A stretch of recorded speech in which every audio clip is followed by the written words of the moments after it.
नमस्कार, फिर पैसा बोलता है में आपका स्वागत है। मैं आनंद श्रीनिवासन। मैं 2 दिन के लिए दुबई आया हूँ, इसीलिए मैं दुबई से रिकॉर्ड कर रहा हूँ। लेकिन खबर तो अच्छी नहीं है। भारतीय मार्केट के लिए खबर अच्छी नहीं है, ग्लोबल मार्केट के लिए भी खबर अच्छी नहीं है और मार्केट निरंतर गिर रहा है। ताऊ जी ने शानदार गेम खेल के रुपया को 91 तक पहुँच गया। आज रुपये का दाम 91 हो गया, 91 और नीचे जाने का चांसेस है। अगर आप रिटेल हैं या छोटे-मोटे बिज़नेस करते हैं, एमएसएमई है, तो अगर आप बैंक में जाएँगे, आपको डॉलर ₹94 में मिलेगा, 94 सिर्फ ₹6 बाकी है 100 करने की। अगर रुपया 97 तक पहुँच गया, तो आपको 3% लगा के ₹100 का डॉलर हो जाएगा। सो लक्ष्य हर दिन निकटतम आता रहेगा और एक दिन डेफिनेटली हम रीच कर देंगे ये मार्क। मेरा चांसेस बहुत अच्छा है कि मार्च 31 को तक ताऊ जी शतक मार देंगे और आरबीआई की जो कंप्यूटर साइंस गवर्नर है उसे कायम करके दिखाएंगे कि रुपया 100 पार कर दिया। सो अब की बार 100 पार। सो ये हो रही है मार्केट में। अगर मार्केट ऐसा लगातार गिरता रहेगा, तो जो फॉरेन निवेशक है, वो भागता जाएगा। मैंने आपको कहा, हर घंटे में 152 करोड़ भारत से बाहर जा रहा है। सिर्फ पब्लिक इक्विटी से पैसा बाहर नहीं जा रहा है, प्राइवेट इक्विटी भी जिसने इन्वेस्ट किया है, वो बाहर लेके जा रहा है। उसके लिए अच्छा रिटर्न्स कोई नहीं है। आप एग्जाम्पल ले लीजिए, वेकफिट का आईपीओ 10 साल पहले प्राइवेट इक्विटी इन्वेस्टर ने डॉलर में लगाया। आज 3.5 टाइम्स रुपी में रिटर्न लेके गया है 10 साल बाद। अगर आप डॉलर में रिटर्न देंगे तो दुगना करके लेके गया है इन डॉलर टर्म्स। इसका मतलब है साल का उनका रिटर्न 7%। अगर इतना रिस्क लेके मुझे 7% लेना है तो मैं गूगल या बड़े फैंग कंपनी में पैसा डालता, बिना रिस्क 7% बन जाता। न्यूज़ ये है कि पी फंड सोच रहे हैं कि भारत की मार्केट में ग्रोथ नहीं है, तो कंज्यूमर इतने जल्दी ग्रो नहीं हो रहे हैं और कंज्यूमर में पेन है। इसीलिए नए कंपनीज की ग्रोथ प्रोस्पेक्ट्स बहुत कम है। अगर ग्रोथ नहीं होगा, प्रॉफिट्स नहीं आएगा, वैल्यूएशंस नहीं आएगा, तो लोग भारत को छोड़ रहे हैं। अगली साल 2026 में 2.6 लाख करोड़ की नई आईपीओ आने वाले हैं। इन 2,70,000 करोड़ आपकी पैसा म्यूचुअल फंड्स के जरिए आने की चांसेस है। अभी भी जो पैसा लगा रहे हैं मार्केट में, उसके लिए पर्याप्त रिटर्न रिटेल इन्वेस्टर को नहीं मिल रहा है, क्योंकि रुपया गिर रहा है। मार्केट में निफ्टी भी गिर रही है, 25,900 के नीचे फिर से चल गई है। आईपीओ के लिए पैसा, बैंक लोन्स अगेंस्ट शेयर के लिए 1 करोड़ का लिमिट, उस रेट को रेट कट कर रहे हैं कंप्यूटर साइंस इंजीनियर। उसके बावजूद मार्केट उठ नहीं रहा है, तो आपको सोचना पड़ेगा। और मार्केट को इस टॉप 50 कंपनी से मैनेज कर रहे हैं। जो स्मॉल कैप और मिड कैप स्टॉक्स हैं, वो ब्लीड कर रहे हैं। अनेक कंपनियां 20-40% नीचे हैं और लोग मार्केट में फंस गए हैं। निफ्टी तो 26,000 के आसपास है, लेकिन जो उनकी पोर्टफोलियो है उसके रिफ्लेक्ट नहीं कर रहे हैं। सो सावधानी से आपको काम लेना चाहिए। तो जब जब मार्केट गिरती है, एक तो हमको केयरफुली प्ले करना चाहिए, मार्केट को मेजर अमाउंट नहीं कमिट करना चाहिए और मोस्ट इम्पॉर्टेंटली आपको ट्रेड नहीं करना चाहिए इस मार्केट में। तो ये रहा मेरा पहला भारती के बारे में विश्लेषण। आज का खबर डिस्कस करने के पहले मैं ये कहना चाहूँगा कि एक इम्पोर्टेंट डेवलपमेंट हो रहा है अमेरिका में, उसके बारे में हम देख लेंगे। फोर्ड मोटर कंपनी, जो दुनिया की थर्ड लार्जेस्ट कार मैन्युफैक्चरर है, उन्होंने अनाउंस की है कि वो ईवी डेवलपमेंट को स्टॉप कर रहे हैं। ये ट्रम्प की नई पॉलिसी के कारण ये पिवट करना पड़ रहा है। उनकी $20 बिलियन की नुकसान है। लगभग वो एग्जैक्ट फिगर $19.5 बिलियन की नुकसान है। फोर्ड ने अनाउंस किया है कि एक ही क्वार्टर में ये लॉस बुक नहीं होगा, अगले 8 क्वार्टर में इक्वेटेड इंस्टॉलमेंट्स में ये बुक किया जाएगा। ये कैश लॉस नहीं है, ये बुक लॉस है। इसका मतलब इससे कैश फ्लो अफेक्ट नहीं होगा। तो इसके कारण कल फोर्ड मोटर कंपनी का शेयर इस अनाउंसमेंट के बाद 1% ग्रो हुआ ये कि ट्रंप साहब ने जो बाइडन ने अनाउंस किया था कि हर ईवी परचेज के लिए 7,500 का क्रेडिट मिलेगा और वो डायरेक्ट सब्सिडी था, वो खत्म हो जाएगा। इसके कारण फोर्ड कह रही है वो गैस बेस्ड व्हीकल्स और हाइब्रिड व्हीकल्स के लिए ही डेवलपमेंट करेंगे। हमारा पोर्टफोलियो में टोयोटा है।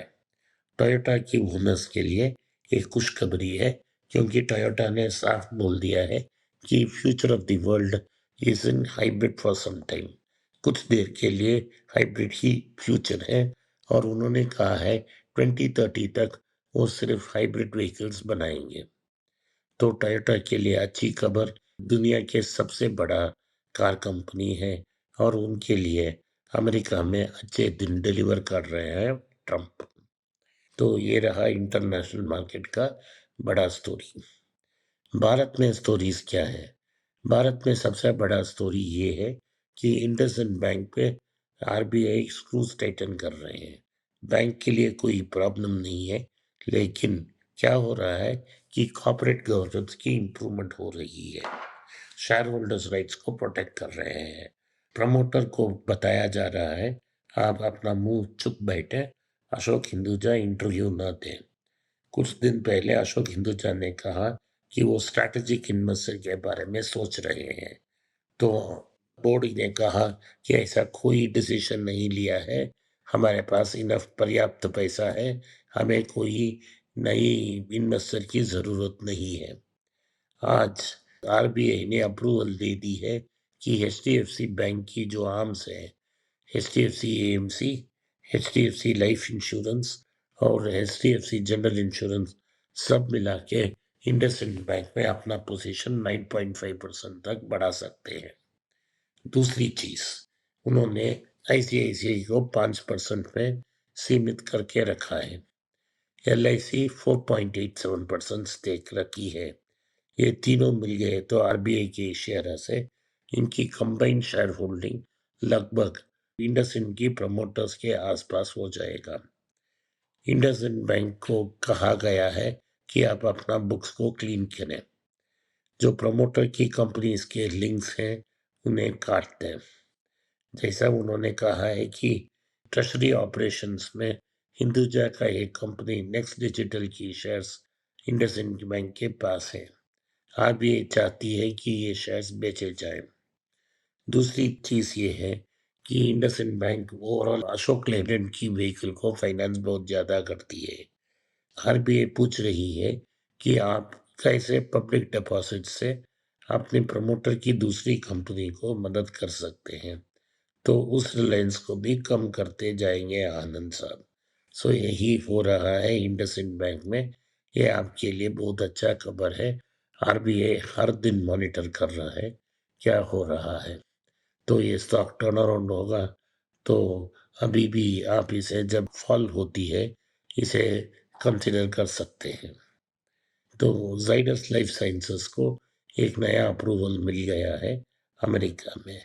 मेरे ख्याल में जो फार्मा मेजर्स हैं, डॉक्टर रेड्डी, सन फार्मा, सन फार्मा बहुत एक्सपेंसिव है, Zydus life sciences, Natco pharma और सिप्ला, अगर हम थोड़ी क्वांटिटीज में इसको कंसिडर करते रहेंगे, डॉलर की गिरावट और ट्रंप फार्मा जेनेरिक्स में टैक्स नहीं लगाएंगे क्योंकि उनकी अफोर्डेबल हेल्थ केयर चाहिए, तो ये इस अच्छा डाइवर्सिफिकेशन होगा।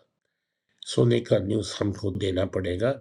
सोने का दाम कल 24 कैरेट गोल्ड 4,000 रुपया 10 ग्राम के ऊपर गई।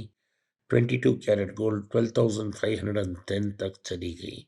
उसके बाद आज 160 रुपया करेक्शन हुआ है, 12,350 है। अभी भी बहुत ज़्यादा है। न्यूज़ आई है कि नवंबर के महीने में 2 अच्छी थिंग्स हुई हैं अकॉर्डिंग टू गवर्नमेंट। एक, ईटीएफ में इन्फ्लो कम हुआ है। ईटीएफ में इन्फ्लुएंस कम होने का कोई प्रभाव नहीं पड़ेगा, क्योंकि लोग ईटीएफ को बेच के गोल्ड में कन्वर्ट करेंगे, नहीं तो ईटीएफ में प्रॉफिट बुक करेंगे। तो इससे गोल्ड प्राइस में क्या प्रभाव पड़ेगा, यही मिलियन डॉलर क्वेश्चन है। इससे गोल्ड सेल्स में कोई इम्पैक्ट नहीं होगा। भारत में इम्पैक्ट सिर्फ एक ही है, जब रुपया गिरता है सोने का दाम और ऊपर जाता है। इवन दो इंटरनेशनल मार्केट्स में वो स्टेबल रहे हैं, फिर भी ऊपर जाएगा। तो जब तक रुपया का दाम गिरेगा सोने का दाम ऊपर जाएगा। तो सोने का ईटीएफ में कम होने का कोई प्रॉब्लम नहीं है। दूसरी चीज है, कहते हैं कि गोल्ड की इंपोर्ट्स नवंबर में 60% कम हुई होगी, क्योंकि अक्टूबर नवंबर में पीक सेल्स थी, दिवाली था और वेडिंग सीजन था। डिमांड जब सप्रेस होगा तो लोग खरीदारी कम करेंगे। बात ये है कि कितना स्टॉक्स ज्वेलर्स के पास पड़े हैं और कितना लोग गोल्ड खरीद रहे हैं। भारत में गोल्ड का भरपूर खरीदारी हो रही है। मीशो की जो फाउंडर है, वो उन्होंने कभी 1 रुपया की भी प्रॉफिट नहीं बना, लेकिन वो बिलियनियर बन गए, क्योंकि जैसा मैंने कहा उनका आईपीओ सक्सेसफुल रहा। तो अगली न्यूज़ हम देखेंगे कि भारत दुनिया के सबसे बड़ा ट्रैक्टर मार्केट है। ये ऐसी प्रोडक्ट है जिसमें अमेरिका और चाइना को कंबाइन कर कर भी भारत ज़्यादा डिलीवर कर रही है, बिल्ड कर रही है। इनिशियली ये कह रहा था कि एग्रीकल्चर में डिमांड हो रहा है, लेकिन एग्रीकल्चर के डिमांड के बाद भी एक स्टोरी है। पहला ये है कि एग्रीकल्चर नॉर्थ इंडिया में मैकेनाइज हो रहा है, इसीलिए ट्रैक्टर सेल्स बढ़ रहे हैं। दूसरी चीज है, ट्रैक्टर सिर्फ एग्रीकल्चर यूज के लिए यूज नहीं कर रहे हैं। ट्रैक्टर ट्रेलर एक important form of last mile connective हो गई है, जो मंडी से तक लेके जा रहे हैं। बोथ वेज प्रोडक्ट को ट्रेलर के जरिए ले रहे हैं। रूरल इंडिया में कंस्ट्रक्शन मटेरियल भी ट्रैक्टर ट्रेलर से आ रही है। So trailer as a workhorse जो हॉलेज इक्विपमेंट करती है, उसके लिए भी यूज कर रही है। तीसरी बात ये है कि ट्रैक्टर सिर्फ एक ही व्हीकल है जिसमें कोई एमिशन नॉर्म्स लगाए नहीं जा रहे हैं। इसके कारण ट्रैक्टर्स में अभी एमिशन प्रॉब्लम नहीं है, दाम बहुत बड़ा है नहीं है, और ये मार्केट को कंट्रोल कर रहे हैं। 3 भारतीय कंपनियां मार्केट को कंट्रोल डोमिनेट कर रहे हैं।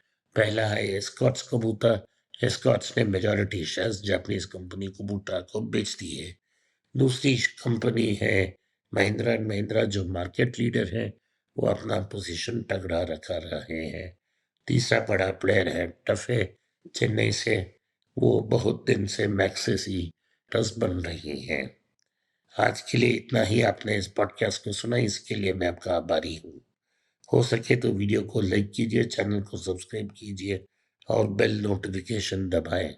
इस वीडियो को अपने दोस्त और रिश्तेदार के पास भेजें और उन्हें देखने की आग्रह करें। नमस्कार, धन्यवाद, जय हिंद। नीचे एक ईमेल स्क्रॉल हो रहा है, इसका ईमेल एड्रेस है paisa.bolta hai.np@gmail.com। अगर आप मुझसे संपर्क करना चाहते हैं तो इस ईमेल में मेल भेजें, मेरी टीम आपसे बात करेगी। फिर से बता रहा हूँ मैं, paisa.bolta hai.np@gmail.com। इसमें आप मेल भेज सकते हो, मेरा टीम आपसे संपर्क करेगा।